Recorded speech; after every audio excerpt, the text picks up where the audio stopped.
অভিবাসী বিরোধী আন্দোলনে উত্তাল যুক্তরাজ্য। কট্টর ডানপন্থীদের বিক্ষোভে অংশ নেন লাখো মানুষ। নাগবা দিবসে লন্ডনে আলাদা সমাবেশ।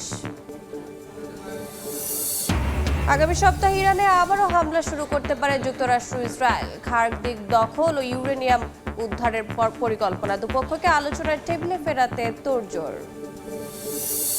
যুদ্ধবিরতির মেয়াদ বাড়ালেও লেবাননে থামছে না ইসরায়েলি আগ্রাসন। 2 দিনে শতাধিক স্থাপনায় হামলা। বাস্তুচ্যুত লাখো মানুষের ভবিষ্যৎ অনিশ্চিত। এবং ট্রাম্পের সতর্কবার্তার পরও নিজেদের স্বাধীন রাষ্ট্র হিসেবে দাবি তাইওয়ানের। অস্ত্র বিক্রির অনুমোদন চূড়ান্ত হয়নি, জানালো মার্কিন প্রশাসন।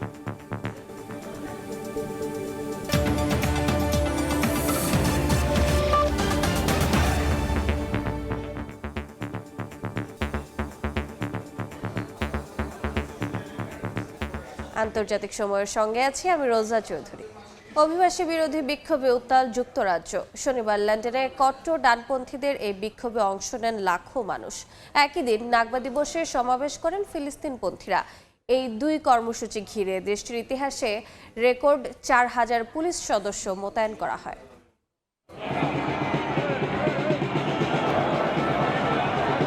স্থানীয় সময় শনিবার মধ্য লন্ডনের রাস্তায় লাখো মানুষের ঢল নামে, হাতে ব্রিটিশ ও ইংলিশ পতাকা। যুক্তরাজ্যের কট্টর ডানপন্থী রাজনৈতিক কর্মী হিসেবে পরিচিত টমি রবিনসনের নেতৃত্বে ইউনাইট দ্য কিংডম নামের র্যালিটি হেলবোর্ন থেকে শুরু হয়ে পার্লামেন্ট স্কয়ারে গিয়ে শেষ হয়। এ সময় বিক্ষোভকারীরা অভিবাসন বন্ধ ও ইউরোপীয় মানবাধিকার কনভেনশন থেকে বেরিয়ে আসার দাবি জানান।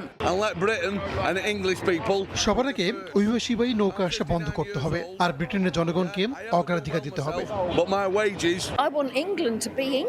আমি চাই ইংল্যান্ড আবার ইংল্যান্ডের মতো হয়ে উঠুক। রাজনীতিবিদরা বর্তমান ও ভবিষ্যতে শুধু আমাদের কথাই ভাবে।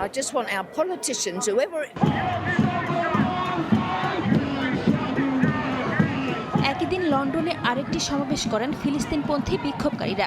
নাগবা দিবস উপলক্ষে এই সমাবেশে ফিলিস্তিনের পতাকা ও কট্টর ডানপন্থী বিরোধী প্লাকার্ড প্রদর্শন করেন অংশগ্রহণকারীরা। ফিলিস্তিনিদের অধিকারের দাবিতে বিভিন্ন স্লোগানে মুখর হয়ে ওঠে চারপাশ। গণহত্যা একটি ঘৃণ্য বিষয়। আমাদের পুরো সমাজটাই দুর্নীতিগ্রস্ত হয়ে পড়েছে। মেন্ডেলসন, কিয়ার স্টারমারের মতো ব্যক্তিরা এই ভয়ঙ্কর দুর্নীতির মাধ্যমে একে অপরের সঙ্গে যুক্ত হয়ে আছে। এদিকে একই দিনে 2টি পরস্পর বিরোধী মিছিল ঘিরে নিরাপত্তা নিয়ে বড় চ্যালেঞ্জে পড়ে দেশটির আইনশৃঙ্খলা রক্ষা বাহিনী। নিরাপত্তা জোরদারে বাইরের অঞ্চল থেকেও আনা হয় অতিরিক্ত পুলিশ। মোতায়েন করা হয় প্রায় 4000 পুলিশ সদস্য, যা দেশটির ইতিহাসে বিরল। নাসরিন রুমি, সময় সংবাদ। এদিকে ফ্রান্সের প্যারিসে আইফেল টাওয়ারে ফিলিস্তিনের পতাকা ঝুলানোর ঘটনায় 6 জনকে আটক করেছে পুলিশ। স্থানীয় সময় শুক্রবার একটি পরিবেশবাদী ও সামাজিক সংগঠনের সদস্যরা নিরাপত্তা ব্যবস্থাকে পাশ কাটিয়ে পতাকা টাঙালে উত্তেজনা শুরু হয়। সাময়িকভাবে টাওয়ার এলাকায় পর্যটক চলাচল সীমিত করে কর্তৃপক্ষ। পরে নিরাপত্তা বাহিনী অভিযান চালিয়ে সংশ্লিষ্টদের আটক করে। পুলিশ জানায়, অনুমতি ছাড়া সংরক্ষিত এলাকায় প্রবেশ এবং জননিরাপত্তা বিঘ্নিত করার অভিযোগে ঘটনাটির তদন্ত শুরু হয়েছে। জড়িতদের বিরুদ্ধে আইনগত ব্যবস্থা নেওয়া হবে বলে উল্লেখ করা হয়। আগামী সপ্তাহে ইরানে আবারও হামলা শুরু করতে পারে যুক্তরাষ্ট্র ও ইসরায়েল। মধ্যপ্রাচ্যের 2 কর্মকর্তার বরাতে মার্কিন সংবাদ মাধ্যম নিউ ইয়র্ক টাইমস জানায়, শান্তি আলোচনা ভেস্তে যাওয়ায় দেশটির বিরুদ্ধে সামরিক অভিযানের প্রস্তুতি চলছে। এবারের হামলায় তেহরানের খার্কিভ দখলের পাশাপাশি ভূগর্ভস্থ ইউরেনিয়াম উদ্ধারে কমান্ডো অভিযান চালানোর পরিকল্পনাও বিবেচনায় রয়েছে তাদের। ইরানের সঙ্গে আলোচনা স্থবির হয়ে পড়ায় নতুন করে আবারও সামরিক অভিযানের প্রস্তুতি নিচ্ছে যুক্তরাষ্ট্র ও ইসরায়েল। মার্কিন সংবাদ মাধ্যম নিউ ইয়র্ক টাইমসের প্রতিবেদনে বলা হয়েছে, আগামী সপ্তাহ থেকেই হামলা শুরু হতে পারে। মধ্যপ্রাচ্যের 2 কর্মকর্তার বরাতে প্রতিবেদনে আরও বলা হয়, তেহরানের বিরুদ্ধে এখন পর্যন্ত সবচেয়ে বড় সামরিক প্রস্তুতি চলছে। সম্ভাব্য অভিযানের মধ্যে রয়েছে ইরানের সামরিক ও অবকাঠামোগত স্থাপনায় ব্যাপক বোমা হামলা, পারস্য উপসাগরে খার্কিভ দখল এবং ধ্বংসস্তূপের নিচে চাপা পড়া পারমাণবিক উপাদান উদ্ধারে কমান্ডো অভিযান। মার্কিন কর্মকর্তারা বলছেন, এমন অভিযান অত্যন্ত ঝুঁকিপূর্ণ এবং এতে ইরানি বাহিনীর সঙ্গে সরাসরি সংঘর্ষের আশঙ্কা রয়েছে। ইরানের সঙ্গে নতুন যুদ্ধের ইঙ্গিত দিয়েছেন ইসরায়েলি কর্মকর্তারাও। দেশটির টেলিভিশন চ্যানেল 12কে এক জ্যেষ্ঠ কর্মকর্তা জানান, তেল আবিব বেশ কয়েকদিন ধরেই কয়েক সপ্তাহব্যাপী যুদ্ধের প্রস্তুতি নিচ্ছে। এখন শুধু মার্কিন প্রেসিডেন্ট ডোনাল্ড ট্রাম্পের চূড়ান্ত সিদ্ধান্তের অপেক্ষায় তারা। বিভিন্ন সংবাদ মাধ্যমের তথ্য অনুযায়ী গত বছর ইসরায়েলের সঙ্গে যুদ্ধের পর ইরানের প্রায় 440 কেজি সমৃদ্ধ ইউরেনিয়াম ধ্বংসস্তূপের নিচে চাপা পড়ে আছে, যা দিয়ে প্রায় 10টি পারমাণবিক ওয়ারহেড তৈরি সম্ভব বলে মনে করেন বিশ্লেষকরা। যদিও বারবার পারমাণবিক অস্ত্র তৈরির অভিযোগ অস্বীকার করে আসছে তেহরান। নাসরিন রুমি, সময় সংবাদ। আন্তর্জাতিক সময়ে আরও থাকছে। ভারতের পশ্চিমবঙ্গে বিজেপির বিরুদ্ধে নেতাকর্মীদের ওপর হামলার অভিযোগ তৃণমূলের। নির্যাতিতদের পাশে দাঁড়াতে জেলায় জেলায় প্রতিনিধি দল। যুদ্ধবিরতির মেয়াদ বাড়লেও স্বস্তি ফিরছে না লেবাননে। গোলার শব্দ, ড্রোন হামলা আর অনিশ্চয়তায় দিন পার করছেন দক্ষিণ লেবাননের গৃহহারা শত শত পরিবার। বৈরুতের অস্থায়ী শিবিরের বাসিন্দারা বলছেন, ইসরায়েল হিজবুল্লাহ যুদ্ধবিরতির মেয়াদ বাড়লেও বাস্তবে শান্তির কোনো নিশ্চয়তা নেই। যুদ্ধবিরতি যেন থমকে আছে সাদা কাগজ আর আলোচনার টেবিলে। লেবানন ও ইসরায়েল সীমান্তে চলমান যুদ্ধবিরতির মেয়াদ বাড়লেও কমছে না উদ্বেগ। বৈরুতের অস্থায়ী ক্যাম্পে আশ্রয় নেয়া দক্ষিণ লেবাননের বাসিন্দাদের মধ্যে বাড়ছে হতাশা আর ক্ষোভ। তাদের অভিযোগ, যুদ্ধবিরতি আসলে কোনো চুক্তি নয়, বরং সাজানো নাটক। বাস্তবে পরিস্থিতি এখনও ভয়াবহ। এটি কোনো যুদ্ধবিরতি নয়, এটি একটি ষড়যন্ত্র কিংবা কোনো পরিকল্পিত অভিযান অথবা সাজানো নাটক। কিছুক্ষণ আগেই সতর্কবার্তা দেওয়া হয়েছে, আর নাবাতিয়ে ও আশপাশের এলাকায় গোলাবর্ষণ চলছে। তারা কোন যুদ্ধবিরতির কথা বলছে? এখানে কোনো যুদ্ধবিরতি নেই।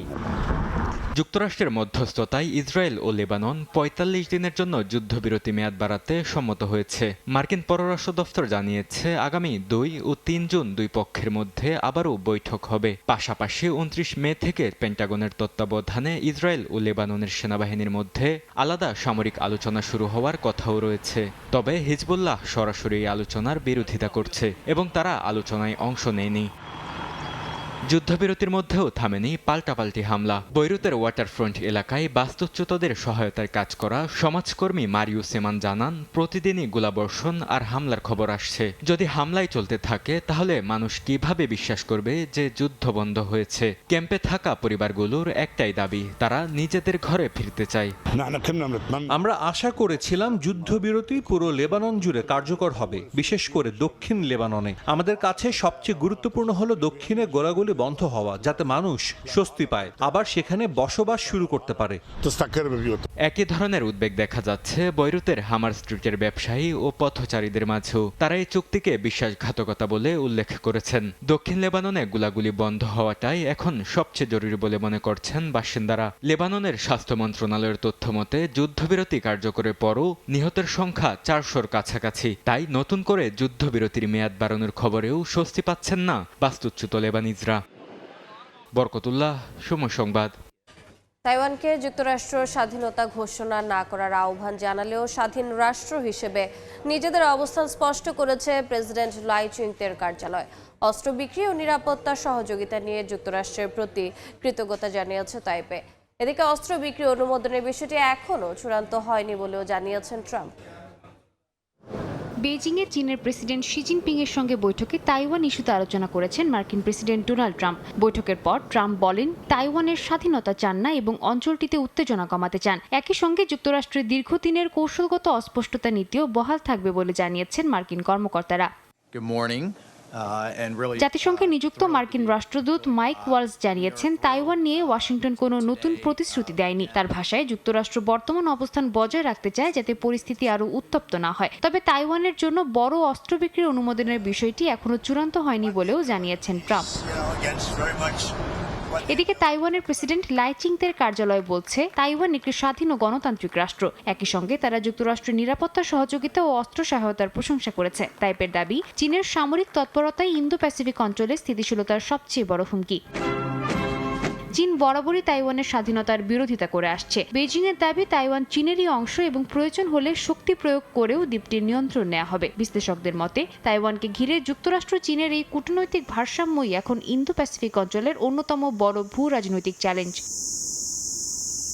সাদিয়া তাসনিম, সময় সংবাদ। দক্ষিণ আফ্রিকার জার্মানির নজরুল খালাসি নামে এক বাংলাদেশিকে গুলি করে হত্যা করেছে দুর্বৃত্তরা। নিহত নজরুলের বাড়ি শরীয়তপুর জেলার চন্দ্রপুর ইউনিয়নের চরগাজীপুরে। গত শুক্রবার জার্মান শহরের অদূরে ফিনিক্স এলাকায় নিজ ব্যবসা প্রতিষ্ঠানে সন্ত্রাসীর গুলিতে প্রাণ হারান এই রেমিটেন্স যোদ্ধা। তবে কী কারণে এই মর্মান্তিক হত্যাকাণ্ড তা এখনও জানা যায়নি। নিহত নজরুল খালাসি দীর্ঘদিন যাবৎ দেশটির ডারবান শহরে ব্যবসা করে আসছিলেন। তার মৃত্যুতে বাংলাদেশি কমিউনিটিতে শোকের ছায়া নেমে এসেছে।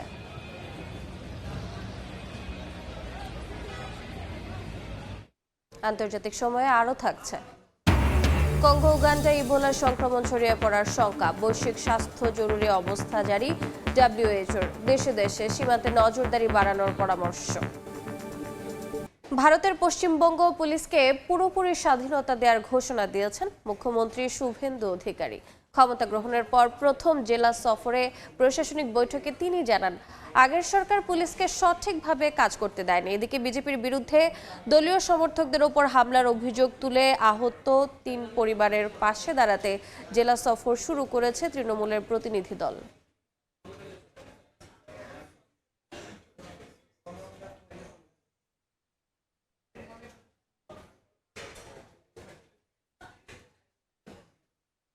কঙ্গো প্রজাতন্ত্রের ইবোলা প্রাদুর্ভাবকে বৈশ্বিক জনস্বাস্থ্য জরুরি অবস্থা ঘোষণা করেছে বিশ্ব স্বাস্থ্য সংস্থা। দেশটিতে অন্তত 80 জনের মৃত্যুর পর এই সতর্কতা জারি করা হয়েছে। এখন পর্যন্ত প্রায় 246 জন আক্রান্তের খবর পাওয়া গেছে। সংস্থাটি বলছে, প্রকৃত সংক্রমণের সংখ্যা ও বিস্তারের পরিসর নিয়ে এখনও বড় ধরনের অনিশ্চয়তা রয়েছে। নতুন এই প্রাদুর্ভাবটি বুঞ্জিবুগীয় ভাইরাস স্ট্রেইনের কারণে হচ্ছে, যার জন্য এখনও কোনো অনুমোদিত ভ্যাকসিন বা নির্দিষ্ট ওষুধ নেই। প্রতিবেশী উগান্ডাতেও সংক্রমণ ছড়িয়ে পড়েছে বলে নিশ্চিত করা হয়েছে। সীমান্তবর্তী দেশগুলোতে নজরদারি ও স্বাস্থ্য ব্যবস্থাপনা আরও জোরদার করতে হবে, তবে ভ্রমণ বা বাণিজ্য বন্ধ না করারও পরামর্শ দিয়েছে সংস্থাটি। ভারতের মধ্যপ্রদেশে একটি যাত্রীবাহী ট্রেনে আগুনের ঘটনা ঘটেছে। নিরাপদে উদ্ধার করা হয়েছে 68 যাত্রীকে। রোববার স্থানীয় সময় সকালে মধ্যপ্রদেশের রতলামে দিল্লিগামী রাজধানী এক্সপ্রেসের শীতাতপ নিয়ন্ত্রিত কোচে ভয়াবহ আগুন লাগে। আগুন রেল লাইনের পাশের কিছু গাছেও ছড়িয়ে পড়ে। নিরাপত্তার স্বার্থে সঙ্গে সঙ্গে ট্রেনের ওভারহেড ইলেকট্রিক সাপ্লাই বন্ধ করে দেওয়া হয়। যাত্রা অব্যাহত রাখতে যাত্রীদের অন্য কোচে স্থানান্তরের ব্যবস্থা করা হয়েছে বলে জানিয়েছে রেলওয়ে কর্তৃপক্ষ। ট্রেনে আগুন লাগার কারণ জানতে শুরু হয়েছে তদন্ত। পবিত্র জিলহজ মাস শুরুর তারিখ ঘোষণা করেছে তিউনিসিয়া ও তুরস্ক। দুই দেশে আগামী 27 মে উদযাপিত হবে ঈদুল আজহা। তিউনিসিয়া ও তুরস্ক জানিয়েছে 18 মে থেকে শুরু হবে পবিত্র জিলহজ মাস। তিউনিসিয়া শনিবার জিলকদ মাসের 29তম দিনে আনুষ্ঠানিকভাবে এই তারিখ ঘোষণা করে প্রথম দেশ হিসেবে ঈদের সময়সূচি জানায়। অন্যদিকে চাঁদ দেখার পরিবর্তে জ্যোতির্বিজ্ঞান ভিত্তিক ইসলামী ক্যালেন্ডার অনুসরণ করে তারিখ নির্ধারণ করেছে তুরস্ক। অস্ট্রেলিয়ায় হাঙরের আক্রমণে প্রাণ হারিয়েছেন এক ব্যক্তি। দেশটির পশ্চিমাঞ্চলীয় শহর পার্থের কাছে সমুদ্র উপকূলে এই ঘটনা ঘটে। সমুদ্রে সাঁতার কাটার সময় প্রায় 13 ফুট লম্বা একটি গ্রেট হোয়াইট হাঙরের হামলার শিকার হন ওই ব্যক্তি। প্রত্যক্ষদর্শীরা তাকে দ্রুত নৌকায় করে তীরে নিয়ে আসেন। পরে জরুরি সেবা কর্মীরা সিপিআর দিলেও শেষ পর্যন্ত তাকে বাঁচানো সম্ভব হয়নি। স্থানীয় কর্তৃপক্ষ জানায়, গেল বছরের মার্চের পর পশ্চিম অস্ট্রেলিয়ায় এটি প্রথম প্রাণঘাতী হাঙর হামলা। ঘটনার পর আশপাশের সমুদ্র এলাকায় বাড়তি সতর্কতা জারি করেছে কর্তৃপক্ষ। আন্তর্জাতিক সময়ের শীর্ষ সংবাদগুলো জানিয়ে দিচ্ছে আরেকবার।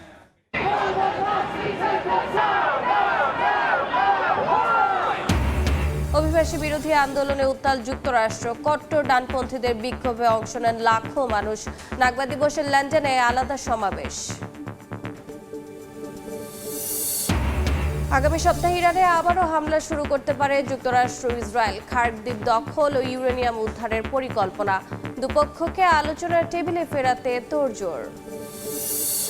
এবং ট্রাম্পের সতর্কবার্তার পরও নিজেদের স্বাধীন রাষ্ট্র হিসেবে দাবি তাইওয়ানের। অস্ত্র বিক্রির অনুমোদন চূড়ান্ত হয়নি, জানালো মার্কিন প্রশাসন।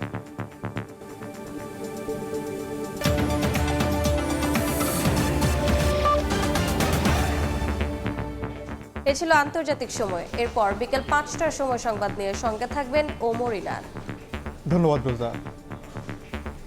বিকেল 5টার সময় সংবাদ নিয়ে আসছে কিছুক্ষণ পর, সঙ্গে থাকুন সময়ের।